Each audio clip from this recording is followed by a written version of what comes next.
Hello guys, welcome to series decoder. तो आज हम आपके लिए फ्रेंड सीरीज का एपिसोड नंबर 17 का हिंदी एक्सप्लेनेशन लेके आए हैं। इस एपिसोड की स्टोरी को समझने के लिए आपको पुराने एपिसोड देखने ही होंगे और खासकर एपिसोड नंबर 16 तो बिल्कुल देखना होगा, क्योंकि एपिसोड नंबर 16 की स्टोरी इस एपिसोड में कंटिन्यू होने वाली है। एपिसोड की स्टार्टिंग करने से पहले आपको थोड़ा रिकैप बता दिया जाए। लास्ट एपिसोड में आपने देखा था कि जोई और चैंडलर को फीबी की बहन अर्सेला एक रेस्टोरेंट में मिलती है और जोई उसे पसंद करने लगता है और उसे डेट पर ले जाता है। फीबी को ये बात बिल्कुल भी पसंद नहीं आती है और वो इस बात से बहुत ज्यादा सैड और दुखी होती है। आती रॉस, कैरल और सूजन लय में इस क्लासेस को ज्वाइन करते हैं और वो उसका पूरा खत्म करते हैं। और एट लास्ट में रॉस को बहुत घबराहट होती है कि वो फादर बनने वाला है और वो कैसे एक बच्चे को संभालेगा। और साथ ही आपने देखा था कि सभी के कहने पर फीबी जोई से इस बारे में बात करने जाती है, लेकिन वहां पर उसकी बहन अर्सला गेट खोलती है। वो दोनों एक दूसरे को देखकर बहुत ही सरप्राइज हो जाते हैं। और एपिसोड की एंडिंग में आपने देखा था कि रेचल लाइट उतारने जाती है, लेकिन वो उसका पैर फिसल जाता है और वो वहां से गिर जाती है। तो ये सब सीन्स आपने पिछले एपिसोड में देखे थे। अगर आपको ये पूरा डिटेल में देखना है तो आप पिछले एपिसोड को जरूर चेकआउट कीजिए। तो अब हम एपिसोड नंबर 17 की स्टार्टिंग करते हैं। एपिसोड की स्टार्टिंग हॉस्पिटल से होती है, जहां मोनिका और रेचल जाते हैं। रेचल बालकनी से गिरने की वजह से सही से चल नहीं पा रही होती है, इसलिए वो मोनिका का सपोर्ट लेती है। रेचल चिल्ला रही होती है, ओ ओ ओ। फिर वो दोनों काउंटर तक पहुंचते हैं। मोनिका कहती है, हाय, मेरी फ्रेंड बालकनी से क्रिसमस लाइट उतार रही थी और वहां से गिर गई और उसने अपना पैर या अपनी एड़ी या कुछ तोड़ लिया है। नर्स कहती है, माय गॉड, तुम्हारी क्रिसमस लाइट अभी तक वहां पर लगी हुई थी। नर्स फिर मोनिका को एक फॉर्म देती है और कहती है, ये फॉर्म भरो और फिर मुझे वापस कर देना। मोनिका फिर रेचल को सपोर्ट कर सीट पर बैठाती है और फॉर्म भरना स्टार्ट करती है। मोनिका कहती है, okay, name, address, okay, in case of emergency call. Rachel कहती है, यू। मोनिका स्वीट वॉइस में कहती है, सच में? रेचल कहती है, हाँ। मोनिका कहती है, ओ, तुम कितनी अच्छी हो। फिर वो उसे गले लगाती है और कहती है, लव यू। फिर वो फॉर्म भरना फिर से स्टार्ट करती है और कहती है, नाउ इंश्योरेंस। रेचल कहती है, उसे टिक कर दो, मुझे इंश्योरेंस चाहिए। मोनिका शॉक में कहती है, तुम्हारे पास इंश्योरेंस नहीं है। रेचल कहती है, क्यों, इसमें कितनी मनी लगेगी? मोनिका कहती है, मुझे नहीं पता, लेकिन शायद एक्सचेंज ही कुछ 100 से 200 डॉलर के होंगे। रेचल कहती है, वेल वेल, तो अब हम क्या करें? मोनिका कहती है, वेल, हम इसमें कुछ ज्यादा नहीं कर सकते। रेचल कहती है, शायद, अनलेस मैं तुम्हारा यूज कर लूं। मोनिका कहती है, नो नो नो। रेचल फिर क्लिपबोर्ड पर टैप करती है, वेल, एक सेकंड रुको, मैंने किसे अपने इन केस ऑफ इमरजेंसी के लिए चुना था? मोनिका फिर आसपास देखती है कि कोई सुन तो नहीं रहा और कहती है, ये इंश्योरेंस फ्रॉड होगा। रेचल कहती है, ऑल राइट, इसे भूल जाओ, और उठती है और वहां से जाने लगती है और कहती है, चलो घर चलते। Ouch ouch. मोनिका फिर रेचल को वहां बिठाती है और कहती है, आई हेट दिस। रेचल कहती है, thank you thank you thank you, I love you. Monica फिर नर्स के पास जाती है और हंसते हुए कहती है कि हमने एक न्यू सेट चाहिए फॉर्म का। नर्स कहती है, क्यों? मोनिका फिर हंसते हुए कहती है कि मैं बहुत बड़ी इडियट हूँ, मैं अपनी दोस्त का फॉर्म भर रही थी और उसकी इन्फॉर्मेशन भरने की बजाय मैंने अपनी डिटेल भर दी थी। नर्स कहती है, तुम सच में बेवकूफ हो, और मोनिका को एक न्यू फॉर्म देती है। मोनिका कहती है, हाँ, मैं ऐसी ही हूँ, मैं स्टूपिड हूँ। नेक्स्ट सेंटर पर का होता है, जहाँ जोई, चैंडलर और रॉस होते हैं। रॉस कहता है, लास्ट नाइट मैंने एक ड्रीम देखा जिसमें मैं अपने बच्चे के साथ फुटबॉल खेल रहा था। चैंडलर और जोई कहते हैं, ये तो बहुत बढ़िया है। रॉस कहता है, नहीं नहीं, मैं उसके साथ खेल रहा था, और साइन बनाता है कि वो अपने बच्चे को फुटबॉल बनाकर खेल रहा था। मैं फील्ड में था और उन्होंने बेबी को मुझे दे दिया, और उसके बाद मुझे कुछ करना था क्योंकि टेम्पा बे की टीम मेरी तरफ ही आ रही थी। जोई कहता है, टेम्पा बे तो एक भयानक टीम है। रॉस कहता है, हाँ, उस साइड सिर्फ मैं और बेबी, इसलिए मैंने सोचा कि वो हमें हरा देंगे, इसलिए मैंने उसे नीचे रख दिया। चैंडलर कहता है, तुम पागल थे क्या? वो एक बच्चा है। जोई कहता है, तुम्हें उसकी जगह एक बोरी लानी चाहिए थी। रॉस कहता है, एनीवे, मैं बीच फील्ड में था और मुझे रियलाइज हुआ कि मुझे उसे कैच करना है और मेरे पास कोई टाइम भी नहीं था, इसलिए मैं उसे कैच करने के लिए भागा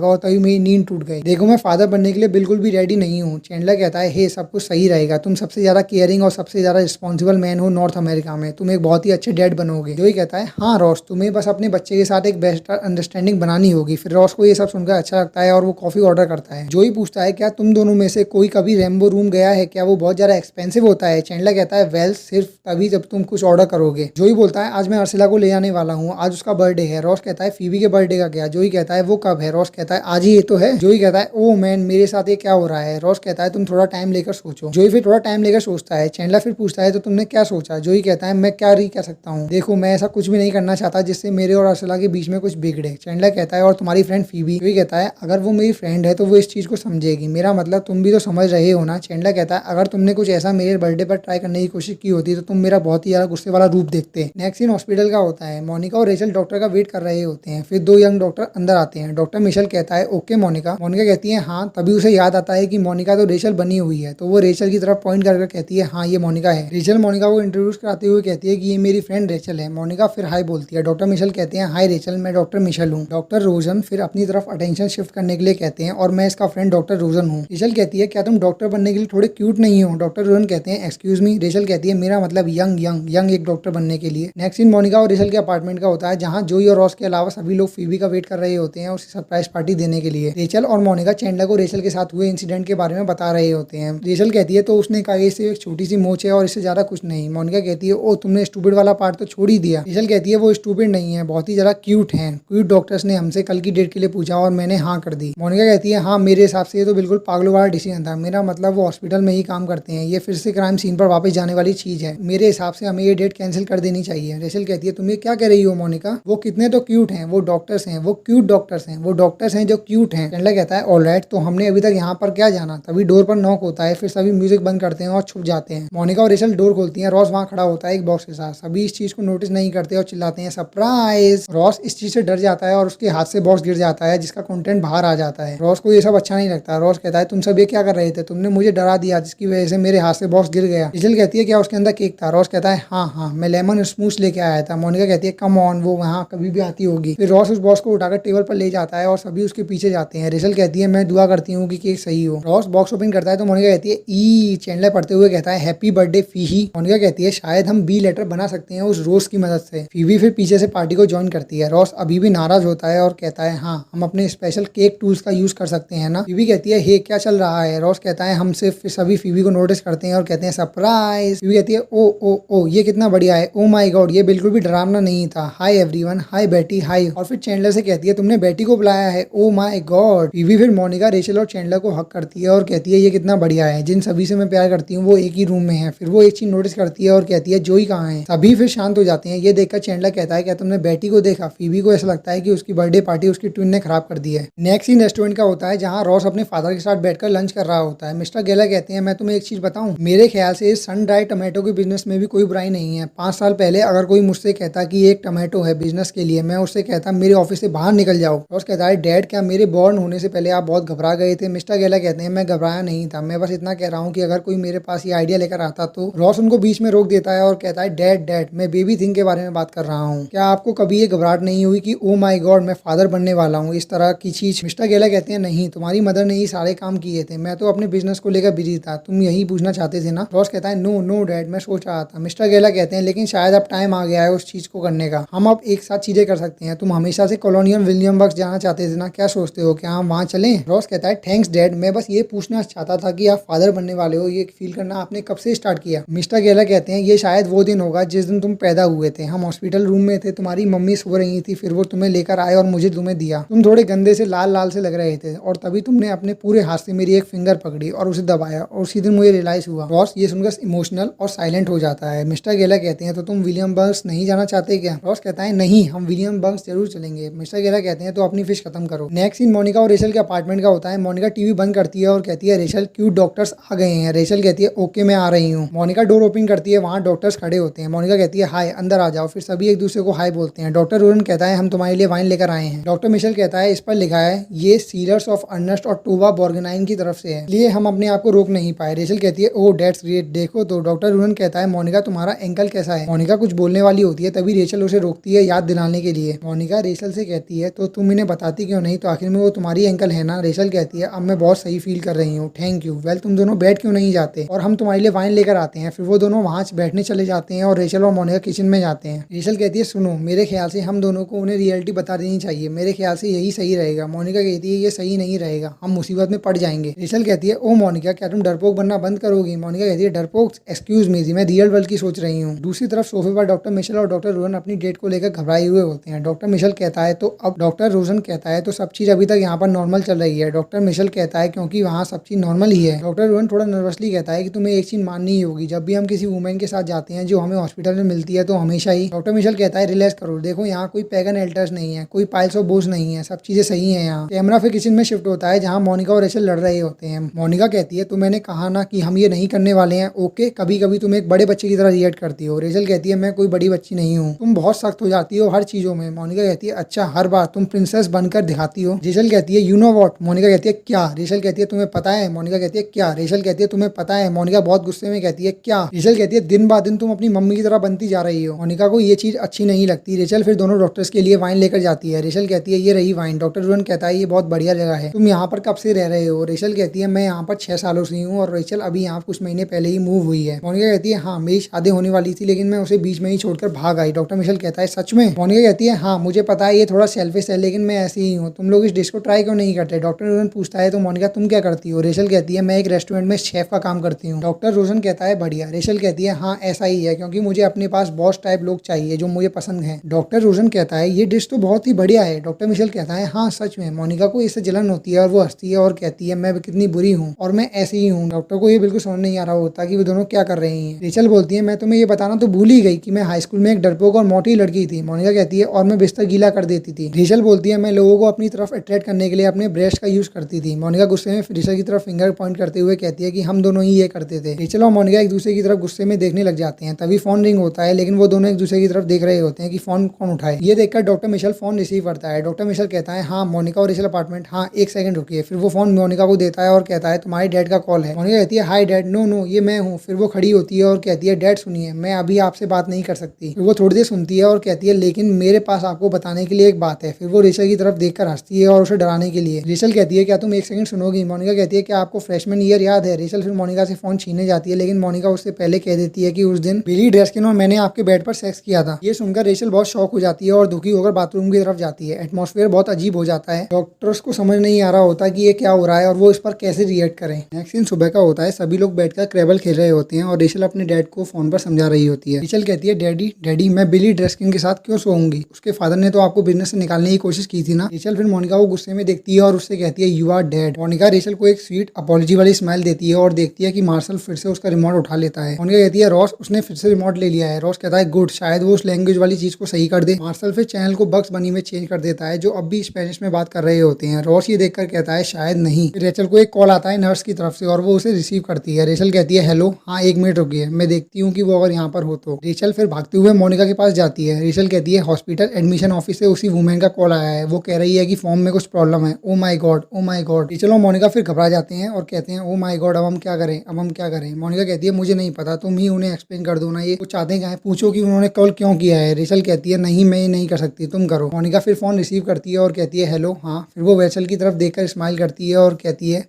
ओके ठीक है हम वहाँ पहुँच जाएंगे, हम बिल्कुल वहाँ पहुँच जाएंगे, थैंक यू। रेचल पूछती है क्या हुआ। मोनिका कहती है हम एक एडमिशन फॉर्म को साइन करना भूल गए थे। रेचल कहती है तुम सही थी, ये इतना भी मुश्किल नहीं था। मोनिका कहती है थैंक यू। रेचल कहती है मैं चेंज कर कर आती हूँ। फिर रेचल अपने रूम में चली जाती है और जोई इंटर करता है। मोनिका, चैंडलर और रॉस उससे हाय बोलते हैं। बीबी जोई को देखकर कहती है मुसीबत आ गई। जोई कहता है तुम्हारी बहन कल रात आई ही नहीं, मैं उसका वेट करता रहा। बीबी कहती है ओ नो, क्या तुम्हें बुरा नहीं लगा कि वहाँ तुम्हारे पास कोई नहीं था। रॉस कहता है तुम्हें उसे कॉल करने की ट्राई करनी थी। जोई कहता है मैं उसे 2 दिन से कॉल कर रहा हूँ, मैंने जब रेस्टोरेंट में कॉल किया तो उन्होंने कहा कि वो काम में बहुत ज्यादा बिजी है इसलिए बात नहीं कर पाएगी। मुझे यकीन नहीं हो रहा कि वो मुझे इग्नोर क्यों कर रही है। फीबी को जोई पर बहुत गुस्सा आ रहा होता है, लेकिन जब वो उसे ऐसी कंडीशन में देखती है तो उसे लगता है कि इसमें जोई की गलती नहीं है। नेक्स्ट सीन रिफ का होता है। फीबी एंटर करती है। अर्सिला 2 प्लेट चिकन सर्व कर रही होती है। फीबी उससे हाई बोलती है। अर्सिला पीछे मुड़ती है और सरप्राइज हो जाती है और कहती है ओह। फीबी कहती है क्या मैं तुमसे 1 मिनट बात कर सकती हूँ। अर्सिला कहती है हाँ क्यों नहीं, मैं बस काम कर रही थी। अर्सिला फिर उसे एक खाली टेबल पर ले जाती है और वो लोग बैठते हैं। अर्सिला इस बात से बहुत खुश होती है कि उसकी बहन इतने सालों बाद उससे मिलने आई है और फीबी को समझ नहीं आ रहा होता कि वो स्टार्ट कैसे करे। फीबी कहती है ओह मैं तुम्हारे लिए बर्थडे प्रेजेंट लाई हूँ। अर्सिला चिकन खाने लगती है और फीबी बैग में से गिफ्ट निकालती है। अर्सिला कहती है वाओ तुम्हें मेरा बर्थडे याद था, और वो प्रेजेंट खोलती है और कहती है wow Judy Jetson thermos. Phoebe sarcastically Ursula को याद दिलाने के लिए कहती है हाँ तुम कितनी अच्छी हो ना।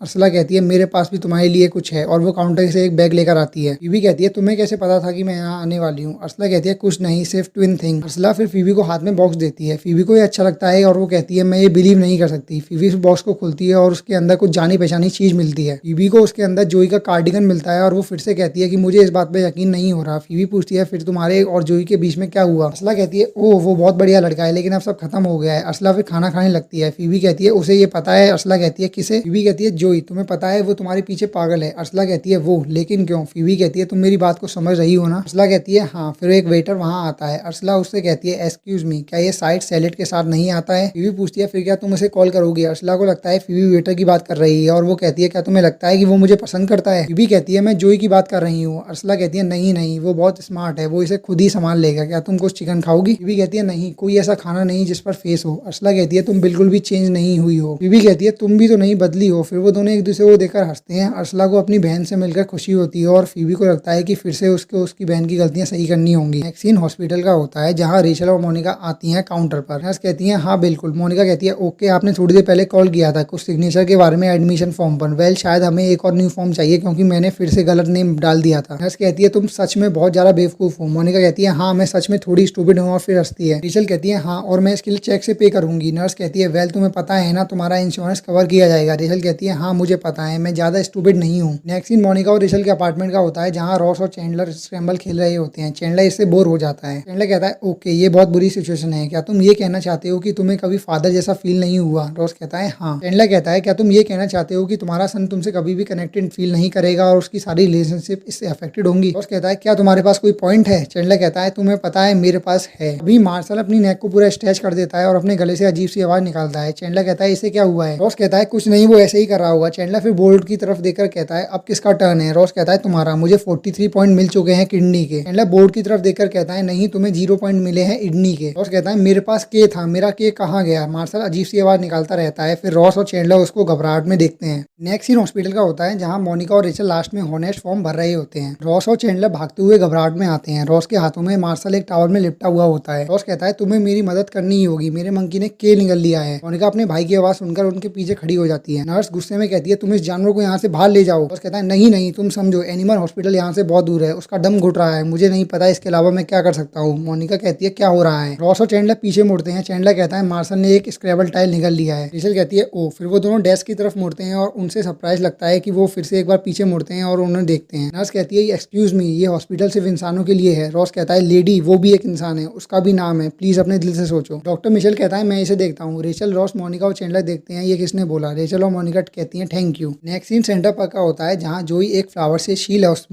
मी नॉट खेल रहा होता है। फीबी इंटर करती है लेकिन उसने अपने आप के स्टाइल और हेयर को अपनी ट्विन सिस्टर जैसा बना लिया होता है। वो नर्वसली जोई के पास जाती है। फीबी कहती है हाय। जोई कहता है अर्सला। फीबी अपना सर हाँ में हिलाती है तो जोई खड़ा होता है। जोई कहता है तुम यहाँ क्या कर रही हो, मैंने तुम्हें कितनी बार कॉल किया। फीबी कहती है सुनो। जोई कहता है नहीं नहीं, ये लेसन मत कहो, मैं इसे जानता हूँ, मैंने भी ये पहले कहा है। फीबी कहती है आई एम सॉरी। जोई कहता है मैं नहीं समझा, हुआ क्या है, उन सब बातों का क्या जो तुमने मेरे साथ ब्रिज के नीचे की थी। फीबी को बहुत घबराहट हो रही होती है और फिर वो कहती है हाँ, मेरे ख्याल से तुम्हें उन सब बातों को भूल जाना चाहिए जो मैंने उस दिन ब्रिज के नीचे की थी। मैं उस दिन शायद पागल हो गई थी, मैंने ड्रंक कर लिया था। जोई कहता है तुमने ड्रंक नहीं किया था। फीबी कहती है हाँ तुम सही बोल रहे हो, लेकिन मैं तुम्हारे ऊपर ड्रंक थी। जोई कहता है ओ अर्सला, और उसे हक करने की कोशिश करता है। फीबी उसे अपने आप से दूर करती है। फीबी कहती है okay so it's not gonna work. जोई कहता है क्यों, क्या ये इसलिए है क्योंकि मैं और फीबी फ्रेंड हैं। फीबी कहती है अगर ऐसा होगा भी तो क्या तुम उसके पास जाना बंद कर दोगे। जोई थोड़ा सोचता है और कहता है नहीं नहीं, मैं ऐसा नहीं कर सकता। फीबी कहती है तो हाँ, ये फीबी की वजह से ही है, इसलिए सोच लो, या तो मैं या फिर वो। जोई कहता है अगर ऐसा है तो आई एम सॉरी। फिर वो दुखी होकर सोफे पर बैठ जाता है। फीबी को ये अच्छा नहीं लगता तो वो उसी के पास बैठ जाती है। फीबी कहती है तुम्हें पता है तुम्हें इससे निकलने में बहुत ज्यादा प्रॉब्लम होगी। जोई कहता है हाँ मुझे पता है। फिर वो उसके फेस की तरफ देखता है और फीबी उसे एक स्माइल देती है। जोई की आवाज बहुत सॉफ्ट और वार्म हो जाती है। जोई कहता है मुझे नहीं पता कि हम ब्रेकअप कर रहे हैं ये इसकी वजह से है या कुछ और, लेकिन तुम कभी भी इतनी ब्यूटीफुल नहीं लगी। फीबी कहती है सच में। फीबी फिर स्माइल देती है और जोई उसके फेस अपने हाथ में लेकर उसे किस करता है। जोई फिर वहां से जाने लगता है और सडनली रुक जाता है। फीबी भी फिर आराम से सोफे पर लेट जाती है और अपनी लिप्स पर हाथ रखती है। जोई भी अपनी लिप्स को टच करता है। फिर वो वापस आता है और फीबी को सही से देखते हुए सोचता है। जोई कहता है फीब्स। फीबी कहती है हाँ। नेक्स्ट सीन हॉस्पिटल का होता है जहाँ मार्शल ऑपरेशन के बाद अपने बेड पर लेटा होता है और रॉस उसके पास बैठा होता है। रॉस कहता है ये कितना छोटा लग रहा है। तभी जोई और फीबी भागते हुए अंदर आते हैं। जोई कहता है हमें मैसेज मिला। फीबी कहती है क्या वो सही है। रॉस कहता है हाँ, डॉक्टर को इसके अंदर से एक के मिला और साथ में एक एम और ओ भी। चैंडलर सार्कास्टिकली कहता है हमने सोचा था कि पूरा मंकी ही मिल जाएगा। रॉस कहता है डॉक्टर ने कहा है कि वो बिल्कुल सही हो जाएगा, वो बस अभी सो रहा है। चैंडलर कहता है तो तुमने डैड की तरह फील किया ना। रॉस कहता है नहीं, लेकिन क्यों। चैंडलर कहता है हे कम ऑन, तुम यहाँ आए, तुम्हें जो करना था तुमने वो किया, हर फादर ऐसा ही करता है। रॉस को चैंडलर की बात सही लगती है लेकिन वो अब भी थोड़ा नर्वस होता है। मोनिका कहती है देखो वो जाग रहा है। फिर मार्शल जाग जाता है और रॉस कहता है हे तुम्हें कैसा लग रहा है। तभी मार्शल रॉस की फिंगर को अपने पूरे हाथ से पकड़ लेता है और वो उसे पूरी तरह दबाता है, जिससे रॉस को आखिर में पता चल जाता है कि फादर बनना कैसा होता है। वो अपने फ्रेंड्स की तरफ देखता है जो सब उसे स्माइल देते हैं और रॉस को रियलाइज हो जाता है कि चैंडलर सही बोल रहा था कि वो एक बहुत अच्छा डैड बनेगा। एपिसोड के लास्ट सीन को स्पेनिश में दिखाया गया है लेकिन मैं आपको इसको नॉर्मल हिंदी में एक्सप्लेन करूंगा। लास्ट सीन मोनिका और रेचल के अपार्टमेंट का होता है जहाँ रेचल विंडो से बाहर देख रही होती है और रॉस चाइनीज खाने का पैकेट खोल रहा होता है। रॉस कहता है तो ये रहा वो। मोनिका कहती है जनरल साल्स चिकन किसने ऑर्डर किया था। चैंडलर कहता है जनरल साल नहीं किया होगा। रेचल फिर विंडो की तरफ पॉइंट करते हुए कहती है देखो अगली नेकेड गाय हुला डांस कर रहा है। अभी जाकर विंडो से उसे देखते हैं और कहते हैं ई। जोई आता है और वो बहुत खुश होता है। मार्शल फिर से रिमोट उठा लेता है। मोनिका कहती है रॉस देखो मार्शल ने फिर से रिमोट ले लिया। रॉस कहता है लेकिन उसे तो ये प्रोग्राम पसंद ही नहीं है। फिर सभी बहुत तेज हंसते हैं। तो गाइस यहाँ पर ये एपिसोड एंड होता है। तो इस एपिसोड में पिछले एपिसोड की स्टोरी कंटिन्यू हुई। हाँ, आपने देखा कि लास्ट में अर्सला जोई से ब्रेकअप कर लेती है लेकिन वो उसे ये चीज बताती नहीं है। फीबी अर्सला बनकर जोई के पास जाती है और उसे ये चीज रियलाइज कराती है। साथ ही आपने देखा कि रेचल की बालकनी से गिरने के बाद जब वो हॉस्पिटल में जाते हैं तो रेचल के पास इंश्योरेंस नहीं होता तो मोनिका उसे अपना इंश्योरेंस यूज करने देती है और वहाँ पर रेचल को डॉक्टर्स बहुत ज्यादा पसंद आ जाते हैं और वो उन्हें डेट के लिए अपने घर पर बुलाते हैं जहाँ पर बहुत ज्यादा हंगामा हो जाता है क्योंकि रेचल मोनिका की सारी बातें उनको बता देती है और मोनिका रेचल की सारी बातें उनको बता देती है। और साथ ही आपने देखा कि रॉस अपने फादर बनने वाली चीज को लेकर बहुत ज्यादा घबराया हुआ होता है लेकिन लास्ट में जब वो मार्शल की बहुत बढ़िया तरह केयर करता है तो उसे भी रियलाइज होता है कि फादर बनना कैसा होता है और उसे लगता है कि वो बहुत बढ़िया डैड बनेगा। तो इस एपिसोड में इतनी स्टोरी थी। तो अगर आपने पुराना वाले एपिसोड नहीं देखा है तो उसको प्लीज जरूर जाके चेकआउट कीजिए। हमें ऐसे ही प्यार देने के लिए और हमारे साथ जुड़ने के लिए thanks for watching our video.